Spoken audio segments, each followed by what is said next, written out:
I was a temporary project director for Bethesda's game development department for a short period of time during the launch of their fourth installment of the Elder Scrolls saga, Oblivion. From early 2004 until its release in the spring of 2006, my team and I were responsible for quest storyboarding and design, mapping out and detailing each quest objective, any necessary story component, and of course, the reward. One quest in particular has had me regret ever being part of that team. Even the executive producer, Mr. Todd Howard, admits that this wasn't something he could ever imagine happening to a game like this.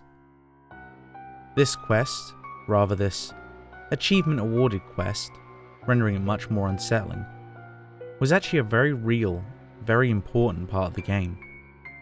Entitled Infiltration, it was the second last and most unusual quest for the Fighters Guild, and a quest result we didn't originally plan to produce. In fact, we didn't expect to produce. In case you've never played the game, the faction's quests follow a league of fighters who are hired to perform jobs, involving a great deal of fighting, as the name suggests. After you've furthered yourself through the guild, you learn about a group called the Blackh3ll Company, who are stealing members from the guild and performing jobs created almost out of thin air. Here's where things start to get bizarre. For the quest, you're told to pose undercover as an interested recruit for the Blackh3ll Company to learn their secrets. We as a team had already agreed that this is how we wanted the quest to begin, but it's been a reoccurring nightmare for us what follows. Once you become a member, you're tasked with your first assignment of eliminating a few goblins from a town just north of the city of Leowyn. We sat in a boardroom for an hour, rallying ideas until one of us suggested that we add the hallucinogenic substance for the sole purpose of the quest, loosely named Hist sap. For the quest, you're given it as a drink to drink for your first mission.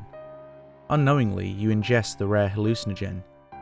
Before you know it, you're in the village and tasked with killing the goblins. Now, I don't know why we exactly decided to go this direction, why we wanted to create such an abnormal and unsettling mission, but strangely, that was the way we all wanted it. It was almost an overwhelming temptation. But here's the thing. The end of this mission is where things started to fall apart during the testing sessions. To end the mission, you go back to the village after awakening from the hallucinogen, only to discover to your horror that the goblins you imagine yourself slaying were not goblins at all, but animals and people. But what was meant to only be a row of dead bodies to the player turned into something nightmarish. We first heard about the discovery one evening, when an emergency meeting was called into the studio to review what the game developers found, myself included.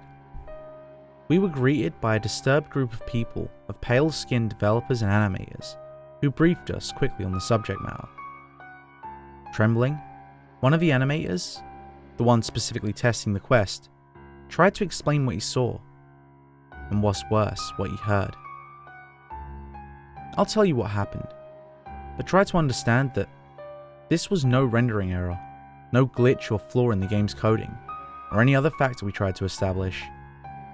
Everything checked out. What I witnessed there in the studio that day, I'll never forget. The animator sat at his station, claiming to have recorded the incident to recall his work in case of accidental deletion. He maneuvered the video to the exact point in the recording, and once he hit play, the entire room fell silent.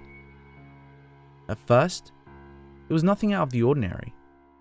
It was exactly how the mission progressed when you visit the village a second time. Only this time, the quality seemed to be grainy and undersaturated, like an old movie.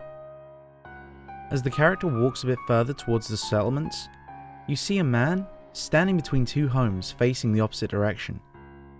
As the character moved closer, the man began to distort. After 20 seconds of footage, the game appears to lag to the point of a still frame of the man with his face still looking forward. The animator assured us that this is exactly what happened to him, and his video did not stall. After about 7 seconds, the frame rate began to pick up again, only this time, the man began to turn around. This face looked as though it was pieced together from several different face models, but grotesquely disproportioned as a mess of random, horrifying placements. At this point, there was no sound in the game, just a faint buzz and a crackle of grain. The character moved around, but the face followed, and only the face. The rest of his body, still distorted, and now bloody as if he was a victim. He remained grounded and still. Suddenly, after a minute or so, the character's view shifts hard to the left, and on cue, the animator points out something enormously disturbing.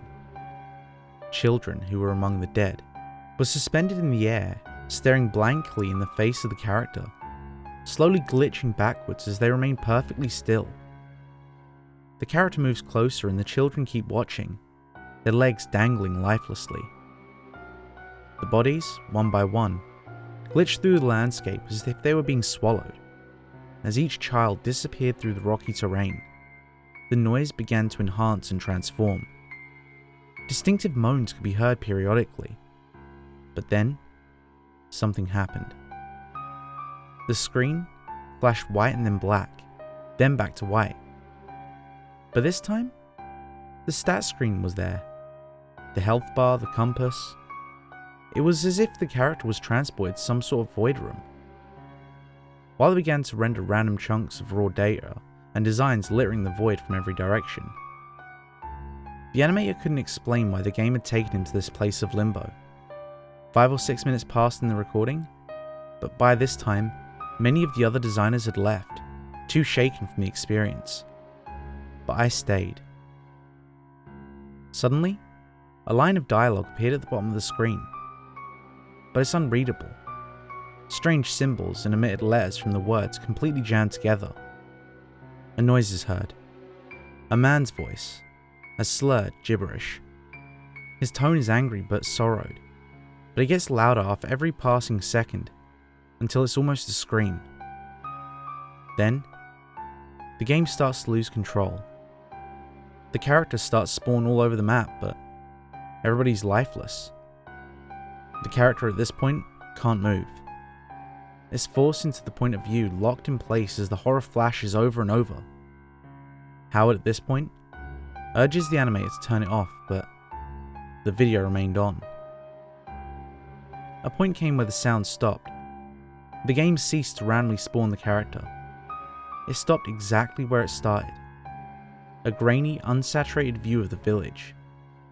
Only this time, the man with the face stitched and pieced together like a ragdoll was not there.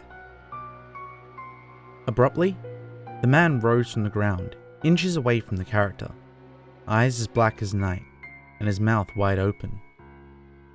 He started to speak. "You did this." Over and over, his speech turning to shouts, and his shouts to screams. Repeating without the movement of his mouth. "You did this. You did this." The video stopped.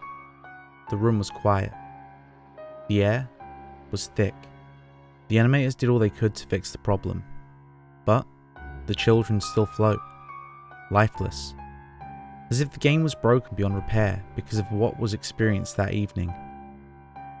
No one ever spoke of it again, and the evidence and its contents were destroyed. A month later, I left Bethesda. I've not shared this experience until now. Myself and the rest of the team swore to secrecy, but I felt this needed to be shared. I've never looked at or touched the game again.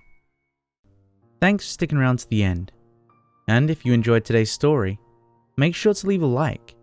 And if you want more like it, make sure to subscribe and ring the bell so you never miss a story. If you need more now, why not check out my Gamepasta playlist? I'll leave that on this card, and I'll catch you in the next story.